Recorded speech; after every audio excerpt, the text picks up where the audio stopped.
No vídeo de hoje eu vou falar 5 coisas que provavelmente você usaria ou já ouviu falar que é bom, mas que você não deve usar depois da sua cirurgia plástica. Bem-vindos a mais um vídeo aqui do VCP, eu sou Juliana Oliveira, sou fisioterapeuta e nutricionista e hoje eu vou falar aqui para vocês alguns itens que até me perguntaram lá no Instagram em relação ao uso depois da cirurgia plástica, se seria interessante. Então, são realmente coisas que a gente acha que pode usar, que inclusive vai trazer benefícios depois da cirurgia, mas na verdade não é bem assim e eu vou explicar o porquê. O item número 1 são bebidas isotônicas. Provavelmente você ouviu alguém falar que seria bom, né, você utilizar bebidas isotônicas ali depois da cirurgia para ajudar na reidratação, mas eu vou explicar aqui o porquê que não é tão interessante a gente usar essas bebidas, principalmente por causa da lista de ingredientes que elas têm. Eu peguei aqui, estou mostrando para vocês uma lista, né, de ingredientes que eu peguei de uma dessas bebidas isotônicas. Então vamos entender essa lista. Água, maltodextrina, sacarose, sal, acetulante ácido cítrico, regulador de acidez citrato de sódio e fosfato de potássio monobásico, aromatizante, emulsificante goma arábica e estabilizante goma éster. Veja bem, gente, quando a gente tá, né, no pós-operatório, primeiro que tudo que a gente quer fazer é evitar açúcar.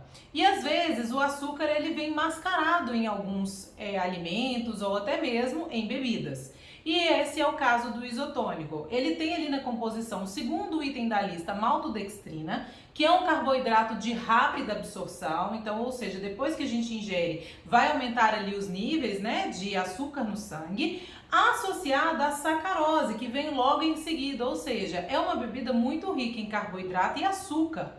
Então, para quem fez uma cirurgia plástica, né, que está ali visando não ter muito inchaço depois da cirurgia, essa bebida não seria muito interessante, porque ela vai acabar gerando esse inchaço por conta, né, desses ingredientes que ela possui. Ah, Ju, se não é interessante o isotônico, então o que eu poderia usar para reidratar? Bebidas que eu acho muito interessante seria a água de coco, né? Não ultrapassar 500 ml de água de coco por dia e caprichar bastante mesmo nos alimentos ricos em água, frutas, vegetais, né, que tem um maior teor de água na composição e beba bastante água. Com certeza isso já vai ajudar muito na sua reidratação. O segundo item da lista é o óleo mineral. As pessoas depois da cirurgia muitas vezes têm muita dificuldade, né, de ir ao banheiro, ficam ali constipadas durante um período grande, porque você está num período de imobilidade, tem medo ali de fazer força realmente, né, e machucar de alguma forma. Então, as pessoas recomendam, né, geralmente indicam para que você utilize o óleo mineral para ajudar na lubrificação das fezes e facilitar mesmo o processo da evacuação.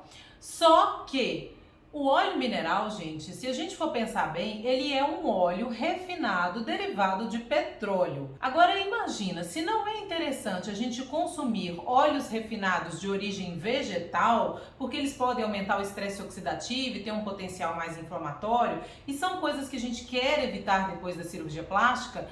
Imagina um óleo mineral derivado de petróleo. Então, assim, não é nada interessante para esse processo. Ele vai aumentar o estresse oxidativo. Já que o objetivo é lubrificar para facilitar mesmo a saída das fezes, faça o seguinte, então, utilize azeite. O azeite, ele é um óleo que também vai ter a mesma função, porém com vários outros benefícios, inclusive com um potencial anti-inflamatório muito maior. Então é preferível você usar o azeite a óleo mineral. O terceiro item dessa lista seria a gelatina. Eu sei que as pessoas falam que gelatina é muito bom porque vai estimular a produção de colágeno, ajuda no processo cicatricial, mas a gente tem que entender, gente, que a gelatina, muitas vezes essa coloridinha que a gente compra no mercado, ela vai ter muitos ingredientes ali que não vão ser interessantes para o processo da cicatrização e da recuperação da sua cirurgia.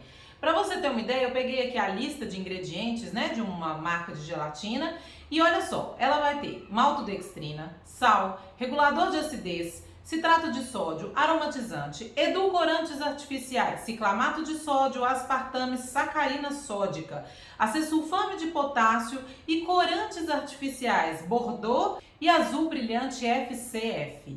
Gente, Primeiro, maltodextrina, um carboidrato de rápida absorção. Ela não tem açúcar nessa aqui, porque essa não é a gelatina tradicional. Mas se fosse, o açúcar apareceria provavelmente aqui no segundo ou terceiro item da lista. Então, um alto teor de açúcar. Aí você está evitando consumir o açúcar dos doces que você gosta, né? Porque não é interessante, e vai lá e consome o açúcar da gelatina. Ou se você compra gelatina zero açúcar, para poder evitar o açúcar dela também, você vai encontrar esses adoçantes na composição que acabam alterando a microbiota intestinal, então faz às vezes com que o seu intestino não funcione muito bem, não absorva os outros nutrientes que você precisa. E ainda tem essa questão dos corantes artificiais, que não são nada interessantes, aumentam o estresse oxidativo também. Então, gente, a gelatina, se você quer usar gelatina no seu pós-operatório, compra aquela incolor, sem sabor, e aí você faz as preparações e coloca ela junto, porque essas que são coloridas, cheias de sabor, não vão ser interessantes. O quarto item são esses suplementos proteicos que a gente compra para ajudar na cicatrização. Você já deve ter visto, né? No mercado existem vários, eles vêm nos potinhos, assim, é um líquidozinho, como se fosse um suplemento mesmo alimentar. O que acontece, gente? Vamos olhar também a composição desses suplementos para a gente entender. Então, a mesma coisa, ó, ele vai ter ali concentrado proteico de leite. Quando eu indico para os pacientes utilizarem algum tipo de suplemento proteico no pós-operatório para complementar a quantidade de proteína, às vezes eles não conseguem com a alimentação conseguir essa quantidade, geralmente eu indico um whey isolado, hidrolisado, exatamente para poder facilitar a absorção, para a gente não ter ali tantos componentes que podem gerar essa distensão abdominal no fim do dia. Então, quando a gente fala em concentrado proteico, pode acontecer esses efeitos colaterais de distensão abdominal muito grande, aquele incômodo no final do dia. Além disso, tem maltodextrina, sacarose, ou seja, carboidrato de rápida absorção, açúcar, né, que é a sacarose, óleos vegetais, óleo de canola e óleo de girassol, que também não são interessantes pelo potencial inflamatório que eles possuem. E aí depois vão vir argininas, corbato de sódio, hidróxido de magnésio, enfim, vão vir vários, né, nutrientes que vão ajudar no processo cicatricial. Só que uma coisa que eu quero chamar a atenção aqui é o seguinte, gente. Quando você às vezes não está tendo uma cicatrização eficiente, a primeira coisa que a gente tem que pensar é se algo está acontecendo que você não consegue absorver bem os nutrientes para ter uma cicatrização ideal. Então, muitas vezes, alterações intestinais que são as responsáveis pela essa má absorção. Então, se você não consegue absorver bem e você não começa a tratar ali pelo intestino, que não está saudável o suficiente, não adianta você vir com um suplemento se o seu intestino não está pronto para absorver tudo isso. Ah, Ju, mas se esses suplementos proteicos então não são interessantes, para que existem eles então? Esses suplementos eles são importantes para pessoas, por exemplo, que estão lá acamadas, pessoas mais idosas, que estão hospitalizadas e muitas vezes não têm uma alimentação adequada ou não está conseguindo se alimentar bem. Então é diferente, totalmente diferente de você que fez uma cirurgia plástica, que está conseguindo se alimentar bem, sabe a quantidade de proteína, carboidrato, gordura que precisa consumir ali ao longo do dia e consegue fazer uma boa nutrição através dos alimentos. Não há necessidade dessa complementação proteica com esses suplementos que existem, porque você já está fornecendo tudo que o seu corpo precisa. Então não é tomar um suplemento a mais que vai fazer com que a sua cicatrização seja melhor. E o quinto e último item da lista são as bebidas lácteas fermentadas.